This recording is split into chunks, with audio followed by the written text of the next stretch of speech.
You are listening to Season 4 of Future Ecologies. Ironside Lookout's a goner, burnt to ash in an instantaneous explosion in last year's River Complex fire. As a U.S. Forest Service wildfire spotter, Ironside's little glass cabin had been the subjective center of my world for 12 years, roughly a sixth of the Lookout's 8-decade lifespan, and nearly the same percentage of my own age to date. Tenanting that cabin, and even more so coming to terms with its sudden blow-up all these years later, has taught me plenty about memory, ghosting, and phase change. Welcome back. Mendel here, and today we have something a little different for you. My friend and neighbor, Lincoln K., brings us a story about how we can change the place we call home, and how it too can change around us. Broadcasting from the unceded, shared, and asserted territories of the Musqueam, Squamish, and Tsleil-Waututh, this is Future Ecologies, exploring the shape of our world through ecology, design, and sound.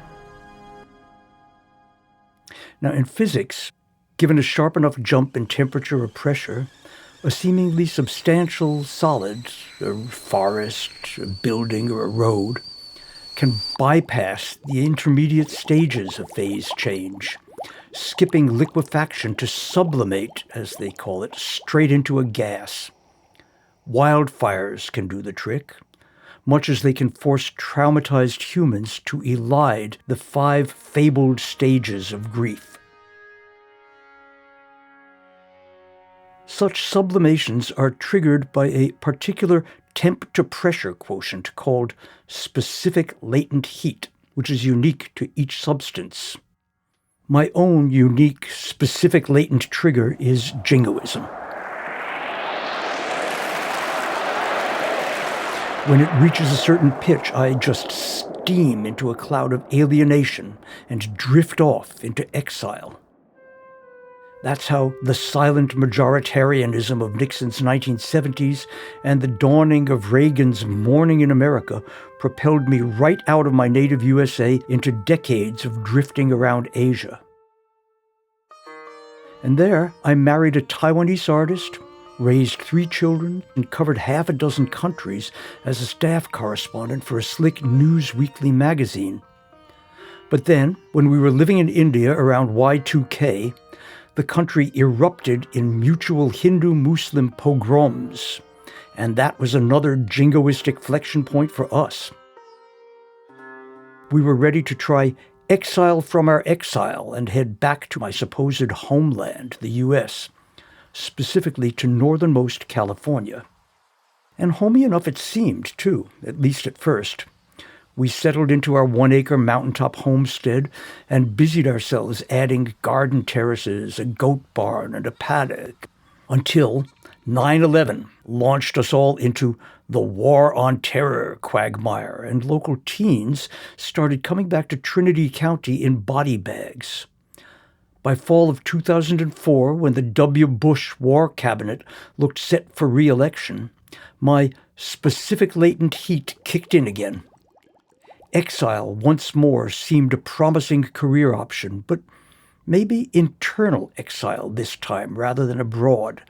And in this brooding mood, I sublimated my way all the way up the tallest peak I could see from my deck, a 7,000-foot Trinity Alp looming over our county seat. I hardly expected to find anyone living at the trail end summit, but there, in a regulation 14 by 14-foot glass-walled U.S. Forest Service fire lookout cabin, I ran into a shy local housewife that I'd vaguely met before at the town library. Now, though, she'd shed her personal identity and reincarnated simply as Weaver Bali, so named after the mountain itself. The same dashing nomenclature applied to all the other lookouts in the forest, too. Bonanza King, Plummer Peak, Backbone, Hayfork Bali, Eagle Rock, Mad River, Horse Ridge, etc. radio handles for mountain kings and queens with multi-thousand-mile view pans of their own. And each of them wielded a BK two-way radio as scepter of office. Such dignities, Weaver Bali felt, more than amply compensated for the lookout's lowly GS5 status at the bottom of the U.S. civil service pay scale. "Amazing enough, isn't it, to be paid anything at all just to sit here and look at scenery all day," she confided. "After all, that's what I'd be doing at home anyway for free." Pretty nice work if you can get it," I nodded. "See that peak over there?" She pointed out Ironside Mountain, west-northwest, about 35 miles away as the turkey vulture flies. "That cabin's about to go begging," she said. "I bet you could nail it if you filed your online application real quick. But," she cautioned, "lookout work's not for everyone. Many are called, but few are chosen." And just what she meant was brought home to me the very next day when I drove the 63 twisty, semi-paved miles from my Trinity homestead up to Ironside for a look-see. The incumbent lookout there was already packing up to leave. She was fed up, and she scoffed when I reported Weaver Bali's comment about being paid to admire the view. Scenery, she calls it. Gets to seem more like just wallpaper before long, or maybe tiling on an unpadded isolation cell. It'll drive you crazy for loneliness after a while. Unless, of course, you're made to go in for that sort of thing. She eyed me suspiciously. Well, I guess I must be made that way. Right from the get-go, the Ironside view pan struck me as the most hypnotically dynamic wallpaper imaginable. A vista that would change color month by month. It could shroud itself in mists or dazzle with frosts, blossom with ground fogs, festoon itself with rainbows, and sometimes crackle with lightning.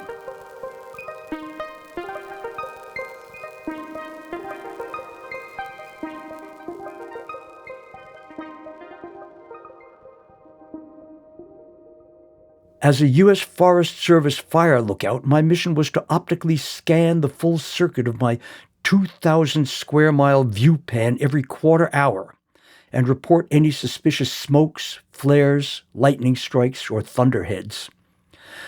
I'd peg such anomalies according to their estimated distance and azimuth on a 360-degree compass as measured from the very center of a century-old gun sight-like contraption called an Osborne Fire Finder, mounted on a pedestal in the middle of my 196-square-foot tiny house. Strange to think of that cabin as a goner now. It had seemed so eternal atop its rock spire perch at the craggy, mile-high end stump of a 170-million-year-old batholith. Its very dimensions projected an air of foursquare permanence. In its breadth to height to pediment proportions, the lookout happened to replicate the sacred golden ratio quotients of the Athenian Parthenon. I doubt, though, that that's what its make-work Civilian Conservation Corps contractors had in mind back in the Great Depression of the early 1940s, when they knocked the cabin together out of locally milled Doug fir lumber from the Shasta Trinity National Forests. Still, Ironside persists in my mind as a temple of sorts. Although over 25 road miles from my nearest neighbor, I never felt entirely alone there. The mountain seemed haunted, not just by the spirits of prior lookouts, but also by the presence of the Chimerico, its endemic Native American First Nation, now federally derecognized and allegedly extinct. Nevertheless, I'd still happen upon their moss-shagged ceremonial rings on my walks through the forest. Then, too, were the ghosts of 3 Chinese miners who died in a cataclysmic 1890 mudslide that still scars Underwood Mountain across the river. But by far the most charismatic mega-spook of the mountain had to be the elusive Sasquatch, or Bigfoot, a gigantic proto-human akin to the Himalayan Yeti. On a plot map in the Downriver Sasquatch Museum, Ironside turns out to be the epicenter of reported Bigfoot sightings. Tree ghosts stalked the very forest itself.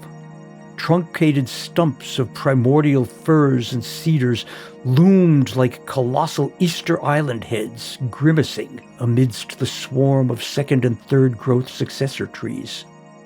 And even some of these successors had already grown 100-foot crowns, festooned with ectoplasmic fringes of beard lichen that flailed restlessly in any wind. Enough to set my mind toying with notions of transience and timelessness. Yet these thoughts were just idle conceits that first season, before the real onrush of 21st century wildfires forced me to engage more earnestly with notions of ephemerality and ghosthood.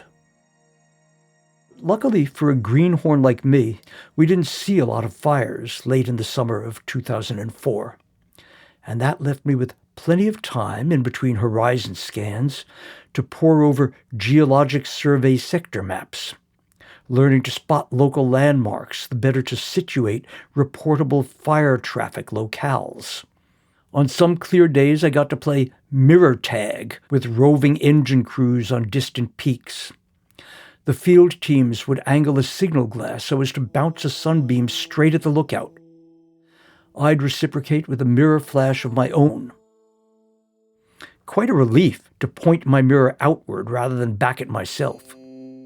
My interlude of internal exile came at a stage when Alung, my bride of over 40 years, felt she could use about 63 miles of daylight between us.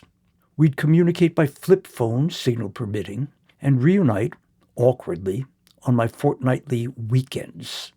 But even so, I was starting to feel a bit cancelled and ghosted myself. Whenever I chanced a glance at the silvered side of my signal glass, the face that greeted me looked so spectral that I soon gave up shaving. The resulting gray beard, plus my solitary mountaintop eyrie, might have lent me the superficial air of a hermit sage, at least in the eyes of one runaway teen who lived alone in the flats below, caretaking an isolated ranch. Now and then he'd crash straight up the slope through thickets of poison oak in the vain hope of wringing some life-affirming wisdom out of me.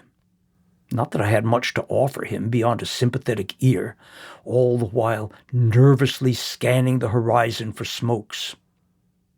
What few actual smokes I did see were mostly crowded into the 60-odd degrees of my viewpan that encompassed the Hoopa Indian Reservation way to my west by northwest. That sector of arc was notably different from the rest of the forest. Taller evergreen profiles, but an airier scrim of tree trunks to filter the western light. As viewed from Ironside, the res was always the glowing heart of every sunset. They must be doing something right in there. But early on, I was advised, never mind by whom, not to be too hasty about radioing in those fire starts.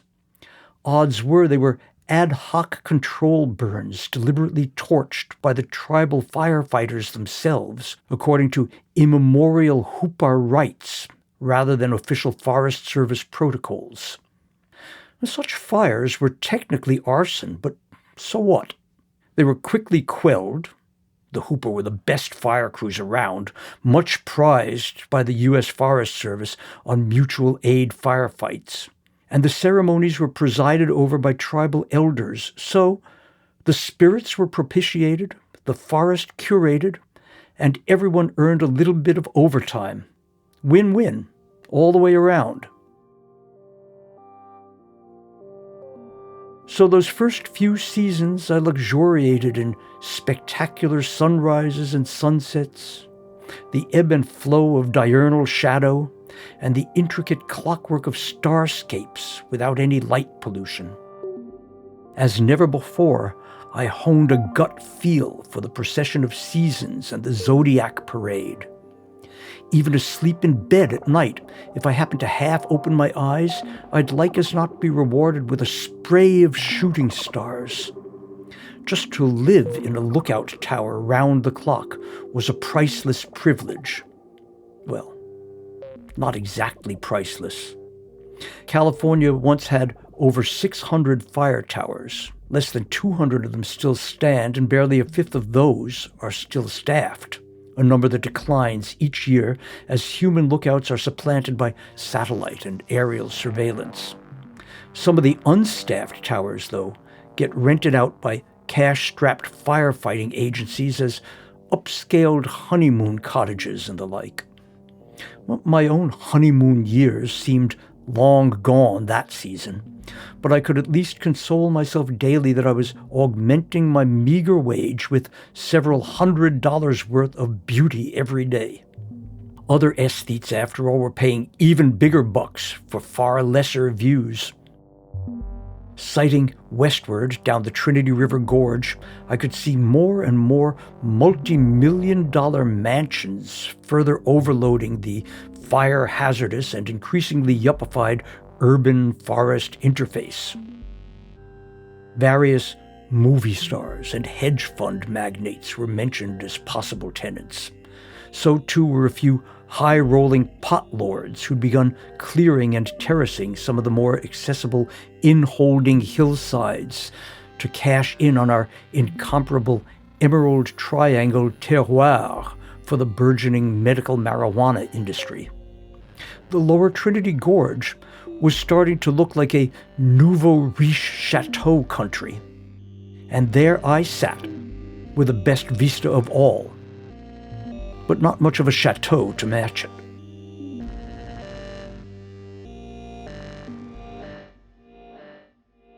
Living in such tight quarters, I had to quell my inner slob and keep everything shipshape. The cabin's tidy domestic arrangements came to take on the fixed predictability of cardinal viewpan landmarks in their own right. Kitchen corner to the southeast, with its propane stove and fridge. Bed to the southwest. Desk due west. Solar-powered laptop, printer, two-way radio, and spotty scope, northwest. Chart library and bookshelf, due north. Wine cellar and glassware, northeast. Such a cozy layout could have turned me into a kind of hermit crab, practically fused into my borrowed integument. To get out of my shell, mitigate my sedentary day job, and try to salvage my marriage, I started scouring the mountaintop for little love tokens I could bring back to Along on my homestead weekends. When we were first courting, back in the 1970s, I used to offer her bangles and nosegays. Now, I'd drive home with truckloads of neatly bucked and split firewood and bales of sun-dried cow pies. I was allowed to harvest dead and down tree trunks along the Lookout Road, a crucial feedstock for the wood stove that was our only winter heat source. And while Ironside manure was not quite manna from heaven, it was short top-grade organic poop dropped by free-range cattle that roamed the mountaintop under Forest Service lease, a motherlode of premium compost for our homestead garden beds. As the fire season edged from spring to summer, the longer days allowed me more daylight hours for this sort of foraging, before and after my 8 a.m. to 6 p.m. lookout shift. Untethering from the Osborne Firefinder gave me a whole new, more fluid and intimate sense of Ironside. Freed from the long view of azimuths and star charts, I could zoom in on the mountain in detail, sighting along the 24-inch length of my chainsaw bar, or even closer, at the level of lilacs and mushrooms that cropped up around the cow pies, or the mealybug colonies that swarmed for cover whenever I flipped over a nice, plush manure patty.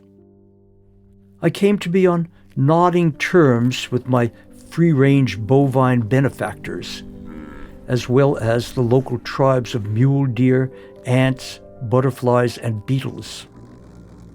Rattlesnakes, basking around my front doorstep, eyed me companionably as though to signal that Unprovoked, they were no likelier to sink teeth into me than I'd be to chomp into them. Occasionally I'd startle a black bear in a forest clearing. With a dyspeptic grunt, he'd just plump back down in the meadow and calmly resume his blackberry feast.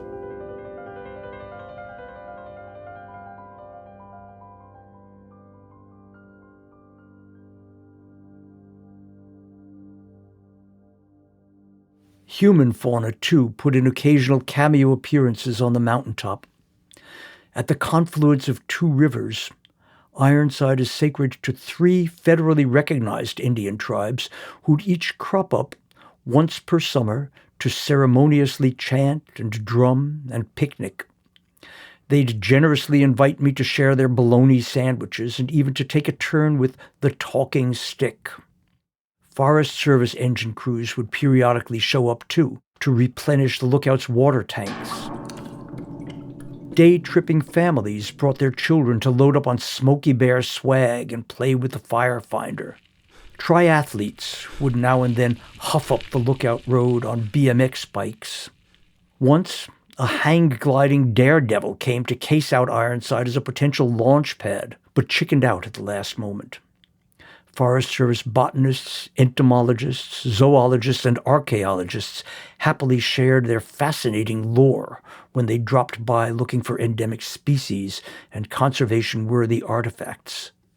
Most welcome visitor of all, though, was Along, when she'd impulsively drive the 120-mile round trip to surprise me with an impromptu conjugal visit on Ironside's jolly, jouncing, government-issued spring mattress. An unexpected dividend of lookout life. Maybe there was something, after all, to her couples therapy prescription of daylight. 4 idyllic fire seasons into the job, in the Hopi changey year of 2008, my internal exile was starting to feel almost embarrassingly comfortable. In early June, I opened up the lookout in a mood of giddy anticipation, sashaying the circuit of the wraparound deck to whirl my sling psychrometer like a kid on day 1 of summer camp. Day 1 that year started, like all Ironside work days, with a set of weather observations: wind speed and direction, fuel moisture, wet bulb, dry bulb, relative humidity, and dew point. But when I phoned these stats in to Brenda, the forest meteorologist, she promptly squelched my optimism. Scary stuff, she sighed. Numbers like that you don't ordinarily see until August or September. And this on top of the past 3 years of below normal rainfall? But didn't we just last month get drenched by our first decent rain of the year, I asked. Yeah, sure. But it only lasted a couple of days, and that too on the heels of record heat and winds. If the trend goes on, that little cloudburst would only make for a bit more underbrush that would just dry out into an extra load of ground fire tinder. We could be in for a wild ride.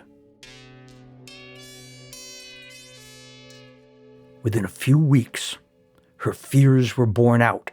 Over a 3-day period, June 20th to 23rd, a series of thunderstorms rolled onshore into the forest, strafing the bone-dry underbrush with thousands of lightning bolts.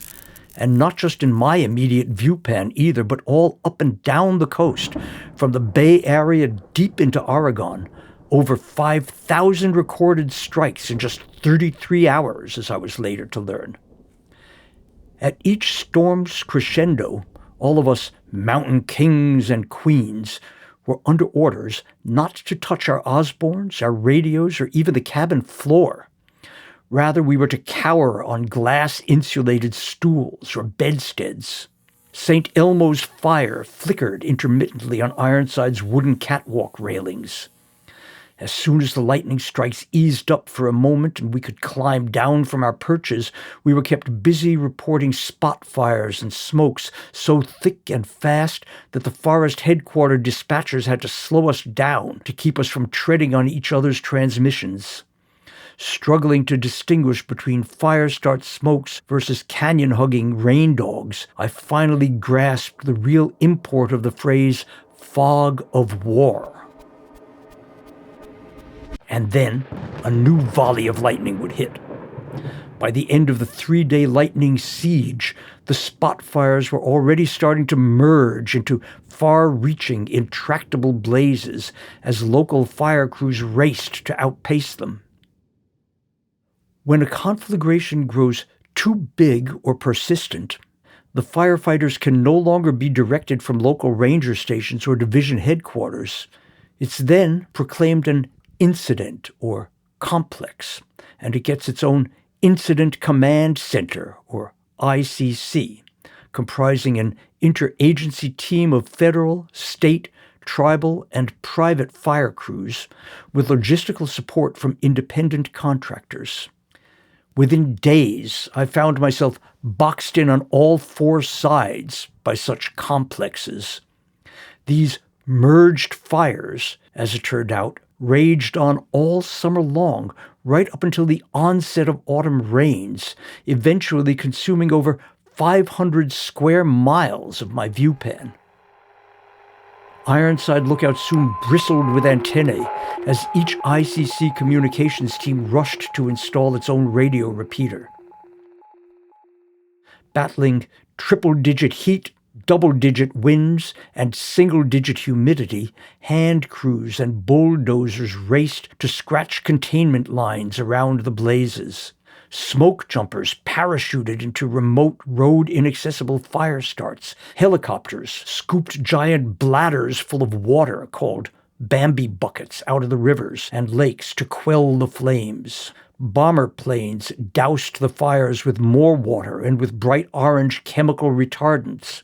But then fresh firebrands would loft right over the containment lines, and updrafts would fan the fires straight up the gullies and canyons of the rugged terrain. These faraway fire runs cast a lurid light in the lookout as I stared up at my ceiling through insomniac nights. From my bed, I'd watch whole trees go up in flames in a matter of seconds, like incandescent lollipops on distant mountains, and then, suddenly, not so distant after all. Pretty soon, the slopover from the nearby Lime complex got too close for comfort, racing from the Trinity Riverbed right up the buttresses of Ironside Mountain itself. My battalion commander boss ordered me out of the lookout on just 30 minutes' notice. Amidst torching trees, I threaded my way down the hairpins of the lookout road and spent the night camped out on the floor of the Big Bar Ranger Station. And even though I did manage to get back up Ironside before too long, my return turned out to be pointless. Barely a day later, a thermal inversion smothered all of Northern California and Southern Oregon in choking smoke. With planes and copters grounded, my eye in the sky blinded, and my escape route blocked by intermittent road closures, I was trapped in the lookout. In the stifling 100-degree heat, I couldn't even open a window for fear of the corrosive air. It took nearly a week for the smoke to thin out enough for me to once more make out any of the landmark peaks out there in my viewpan. And when I did, the spectacle was appalling. Whole ridges burnt black. By now, through earlier foraging forays on Ironside, I'd acquired an intimate sense of what I'd come to think of as my own mountain. An exquisitely balanced symbiotic system, a self-perpetuating universe of intertwined life. But surely each of these charred slopes a dozen miles away must have been just a month ago an equally exquisite and uniquely detailed mandala in its own right, and now snuffed by some lightning strikes and gales of wind. Sorrow, awe, and an almost religious sense of dread. Holy smokes, indeed.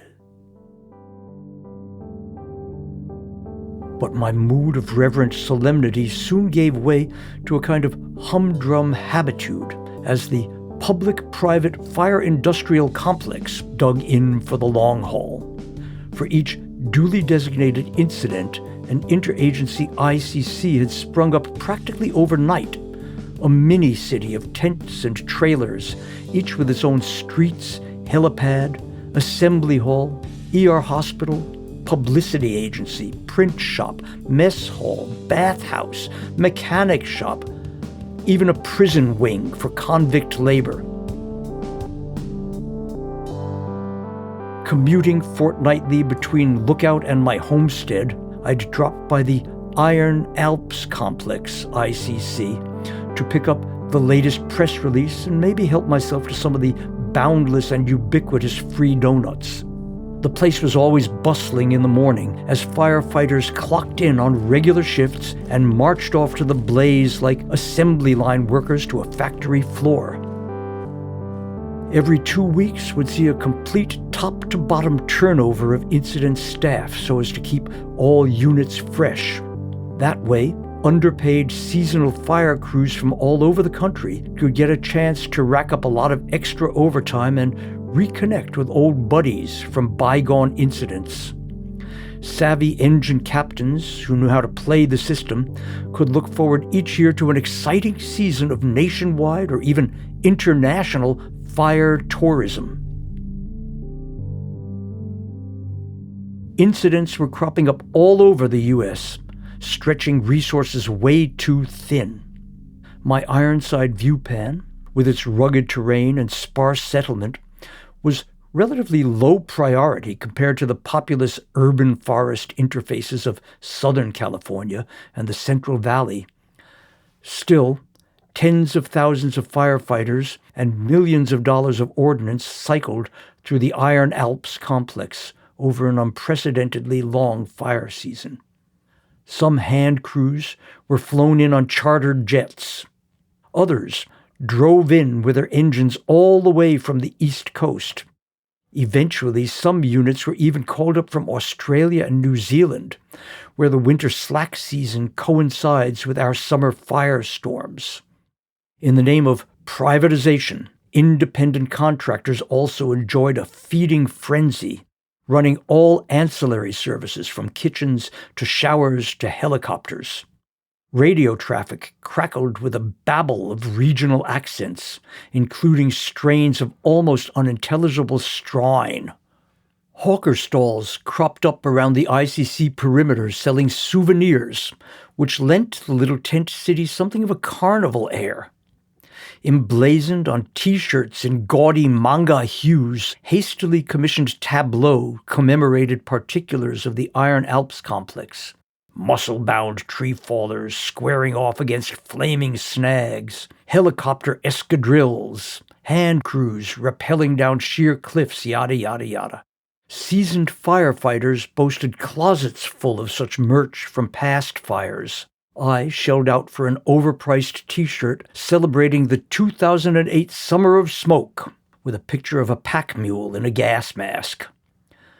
But the circus atmosphere gave way to a more somber tone towards the end of July, as fire line accidents claimed the lives of 2 firefighters, a teenage newbie and a veteran engine captain, and then, on August 3rd, just at the close of my lookout shift, radio traffic suddenly went eerily quiet. It was only days later, when the dispatcher declared a solemn minute of mourning, that I finally learned what had happened. A charter helicopter with a contract crew of firefighters had lost altitude and crashed into a tree en route back to the ICC, killing 13. In that rare minute of radio silence, I took stock of how drastically the fires had transformed my viewpan. On the one hand, where black fire scars ran right up the Ironside flank to within 100 feet of the lookout, new sprouts were already showing spring green between the scorched trunks of twisted manzanitas. Yet at the same time, down below on Hoboken Flat, the oak trees were already taking on their fall hues. fully a month and a half earlier than usual, presumably due to the merciless dryness and the sun-blotting smoke pall. Early onset autumn. In this seasonal limbo, the 2008 fire season on Ironside lasted all the way to Halloween. Unprecedentedly long at that time, though such a duration would become routine in succeeding years. Still, I stuck it out at the lookout for several seasons more, amassing my own modest collection of commemorative T-shirts, the Backbone and Coffin fires, the 2011 Ruth Fire, the Flat and Reading fires of 2012. But by the 2015 season, I could no longer bring myself to buy such souvenirs. Those Dayglow T-shirt tints seemed all wrong. To my eye, that year's River and Humboldt route complexes drained rather than enhanced the world's color. Before those megafires, the season started off vividly enough. For openers, the Forest Service sent up a contract labor crew of chainsaw wizards to clear overhanging limbs away from the shoulders of the lookout road. Latinos mostly, and understandably reticent about their visa status when they'd turn up at the lookout after their work shift. They weren't coming up there for the pleasure of my company. Rather because the Ironside Summit was the only place around where they could get cell coverage to phone home. Still, they were cheerful enough and courteous, and the nightly conclaves took on something of a party air with singing and joking. I came to look forward to the Sundays when they'd cook up a kettleful of menudo on the lookout stove, but these fiesta colors started to fade after a mid-season lightning bust ignited fires that would soon merge into a months-long inferno. Those initial fires first presented themselves to me as an encroaching haze over Jim Jam Ridge to the east and Ziegler Point to the west, respectively. By the time the two incidents were ready to converge right at Ironside, the sky was already blanched, bone white. This go-round, at least, my evacuation wasn't quite so frantic. There was still time for an engine crew to come up and wrap the cabin in protective, heat-deflecting mylar in case the flames should crest the mountain and sweep right over the lookout. The scene was surreal. Metallized plastic film covered my perfect little Parthenon of a cabin. The mylar mirrored the blank sky so perfectly as to render the building almost invisible except for the firefighters in their bright yellow fire-resistant Nomex uniforms hanging mid-air, as though suspended in the mirrored clouds as they swarmed over the walls and roof to cinch down the shiny sheeting. And for my part, I was issued a personal fire shelter of the same shiny sheeting, a shake and bake in Forest Service slang. In this cozy little cocoon, I could bundle up prone on the ground with my face buried in a wet rag as a last-ditch safety measure if trapped in the path of an onrushing blaze. And with that, I was dispatched to my new temporary posting for as long as the lookout stayed closed, trail boss at one of the access points for far-flung fire crews working the front lines of the firefight. Poised at the very end of the forest's remotest vehicle access roads, such trailheads serve as supply depots, communication nodes, and logistic hubs. At my trailhead, truck runs from the ICC some 2 or 3 hours away would bring in everything from saw gas to Mars bars. From there, every day, sometimes twice a day, trains of pack mules would then thread their way over 20-odd miles of tortuous terrain to bring food, fuel, gear, and meds to the frontline crews. And as trail boss, I got to sign in for these consignments and keep an eye on the growing piles of miscellaneous materiel. But my main job was to act as concierge to a trio of muleteers, a taciturn patriarch, a middle-aged varmint, and a breezy teen. These packers, as they were called in Forest Service jargon, were a crucial last link in the supply chain to the forward-fired bases. They commanded top dollar, too. Calculating the value added at every step of the way, I worked out that each bottle of Gatorade cost about $50 by the time it reached the fire base.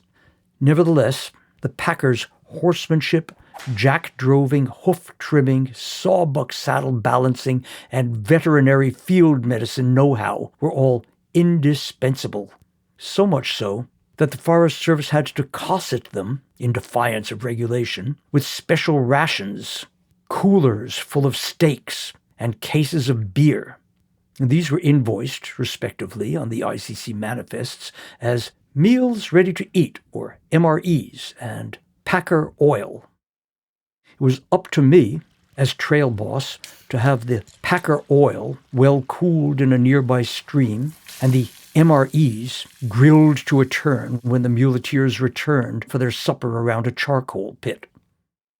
In the ongoing smoky miasma, these campfires were ghostly, sepia-toned occasions like scenes from an early Western talkie. True to that genre, dialogue was terse, in the yep, nope, Gary Cooper mode. But even so, the nights were long and the topics far-ranging. In attitude, all three Packer generations at the trailhead were as nostalgically retrograde as their 19th century rodeo skill sets. They bemoaned the loss of harvestable timber so uselessly conserved in forest lands only to go up in smoke at last in lightning fires like these. And they scorned the human scum, as they called them, that they glimpsed along the trail, spitting choice ethnic slurs for cartel workers from upland clandestine pot farms, as well as even some hermetic PTSD war vets, all fleeing the fires alongside the cougars, weasels, elk, deer, bears, and skunks escaping down to the riverbeds. It was from these packers, too, that I first took stock of Donald Trump's launch into that year's Republican presidential primary fray. I guess I'd tuned it out as just too implausible when he descended his golden escalator less than a month earlier. But now, by firelight, I heard glowing recaps of Trump's take on Mexican rapists and Asian cheaters. Could this be the savior of the, ironically migrant-powered, feudal order of the California ranch lands that these packers called home? Could Trump, they dared hope, really make America great again along the lines of the 19th century Wild West frontier? I didn't stay around to find out. This kind of American greatness left me queasy when I thought of my Ironside menudo fiestas, my Hmong neighbors at the homestead, and my Muslim colleagues in my pre-lookout days as a foreign correspondent.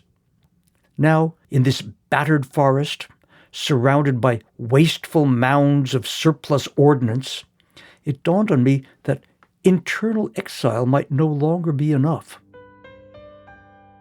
2015 was my last full season at the lookout. Our eldest daughter, unnerved by our rustication, was pressing us to migrate up to Canada to join her in Vancouver, lest in my mountaintop solitude I'd somehow manage to behead myself with a chainsaw and leave Along a widow. By late October, with the river fire officially declared contained, we took the plunge and moved north. Our youngest daughter stood ready to take over the homestead, there to deliver her first son in a home birth a couple of years later. Her Hmong neighbors were wonderfully supportive, even embroidering beautiful papoose pouches for the baby. With the legalization of recreational marijuana, Hmong had bought up more and more property on our homestead hill, reconvening from their hard-pressed and far-flung diaspora to resume their immemorial livelihood, raising drugs in mountains.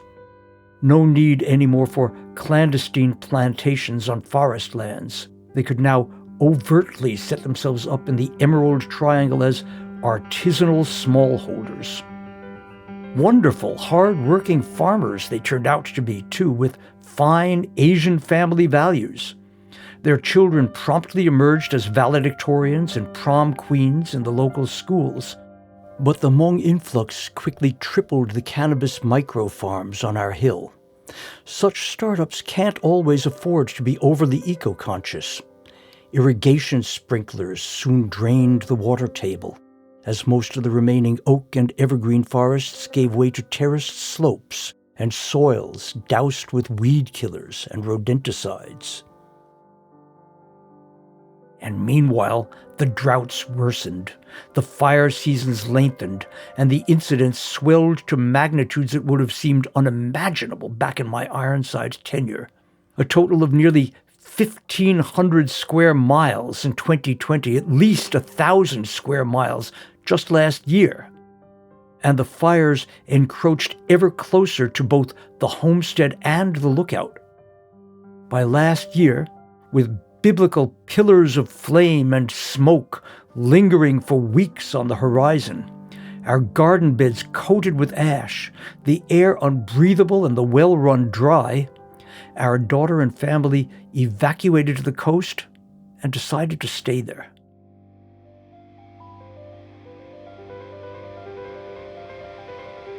On August 16th, the Ironside cabin went up in a blaze. An amateur astronomy buddy of ours from Burnt Ranch below trained his telescope on the mountaintop and phoned us in Canada to describe the instantaneous explosion of the propane tank that proved the final coup de grace. With Ironside gone, it's now time to ruefully let go of our homestead, too. To stage it for sale, we've got to bland the place out, purging it of all of our accumulated eccentricities so it looks as generically ex-urban as possible. Well, not much we can do about our already installed farragos of ad hoc home improvement. The undulating 108-foot straw bale garden fence, the wonky solarium cum potting shed, the koi pond, the goat barn, the rampart of stacked firewood, but at least we could get rid of the mounds of salvaged junk we'd piled up for further, now never-to-be-realized whimsies of so-called vernacular architecture. Early in the fall rainy season, when burn permits are issued, we paid one last call on Trinity County to clear out all our salvaged and now redundant treasures. We took our time driving down to treat ourselves to a romantic getaway, much needed after a year of pandemic curbs and family tensions. There was an elegiac septuagenarian feel to this umpteenth honeymoon of ours. Our marriage is still as avid as ever for daylight, but now as a light to be shared and leisurely cherished in the autumnally gathering dusk.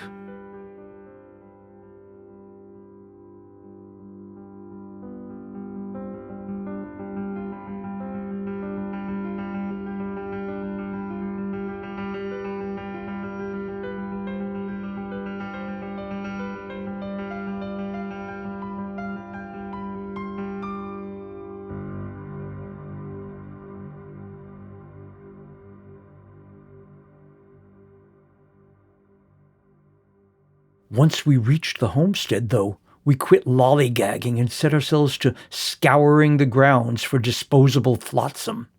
After multiple dump runs to the county transfer site, whatever was left had to go up in smoke. Yard trimmings, clapped-out furniture, salvaged door and window frames from that long-abandoned greenhouse project. Under brooding skies, we fed blaze after blaze for most of a week. Enervating work, but also exhilarating in its way. We became, for once, proactive agents of combustion, if only on a bonfire scale, after so many years at the receiving end of megaburns beyond our control. We stood by with garden hoses and sand buckets at the ready, close enough to toast our eyelids, oddly cathartic to feed the flames. Item by item, everything we tossed onto the pile was fleetingly recognizable, evoking an evanescent memory of how it came into our lives before it turned into undifferentiated embers and ash. Last to go was our piano. Took me all day with a screwdriver, monkey wrench, splitting maul, and handsaw to strip it down to its strung steel frame. It burnt an eerie green. Varnish? Copper cladding on the harp frame? I'd half expected a last climactic twang of the melting strings, but instead, they just sagged. No matter. It had been over a decade since any music had come out of that instrument anyway. We never knew where it had lived, whether in a whorehouse or a choir loft or a genteel parlor in the 100-odd years since it first came up here, presumably by mule train. But by the time we found it, abandoned on a backwoods roadside with a free sign propped on its keyboard, that piano was unplayable, held together solely by the rust. In our basement, it came to house a dynasty of Western jumping mice, a mouse pup nursery at the treble end, and a well-used murine latrine down in the bass registers. A pity, admittedly, to torch this ancestral family mansion. But why beat oneself up about it? Alung and I had surprised ourselves with our equanimity about incinerating this mouse house, just as we had with our shrug off of the news of Ironside Lookout's demise. We felt ourselves wrapped in a kind of emotional mylar, blankly reflective. Wasn't each event, after all, just one more unsentimental iteration of phase change? Taking the long view, longer than any lookout azimuth, isn't the whole of creation just a deep time ramification from ethereal Big Bang stardust to galactic sunlight to the panoply of elements and compounds, the solid-state logs and cabinetry and glass and metal hardware of the lookout, the tight-wound copper of harp strings, or the shaking, baking flesh and blood of all of us transient tenants.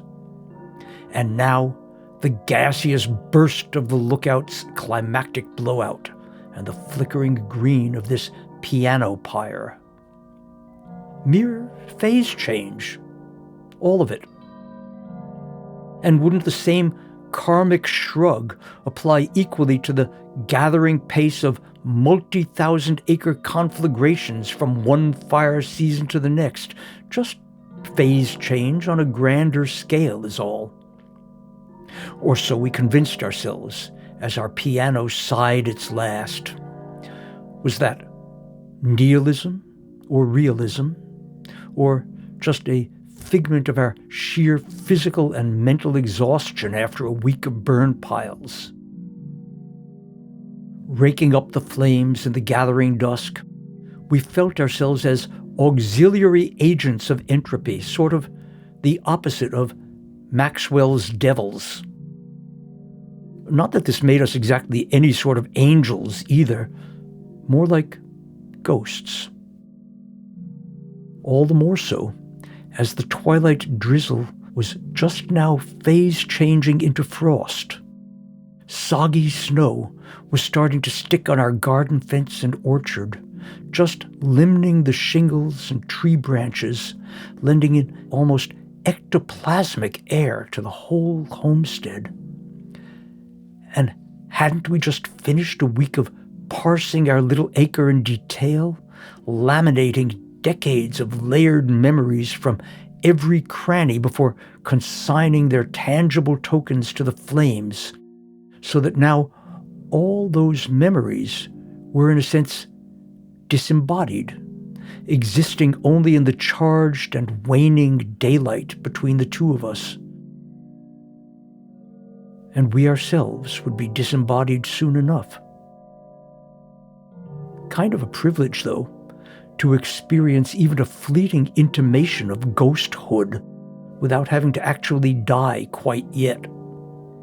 And if individual humans can do that, can whole forests or species or planetary epics haunt themselves with a karmic shrug?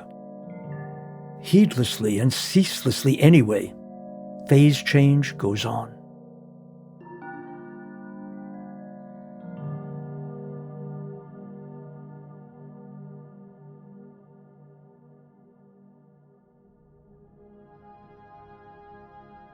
This episode was written and read by Lincoln K.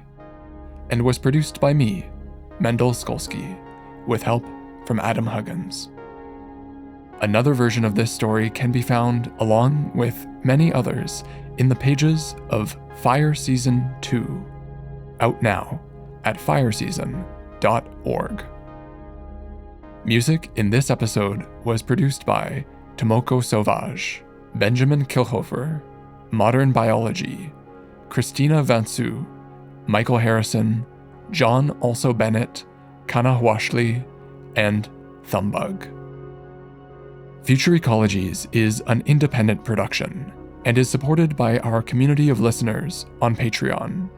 You can join them for as little as $1 each month at patreon.com/futureecologies. We really appreciate it.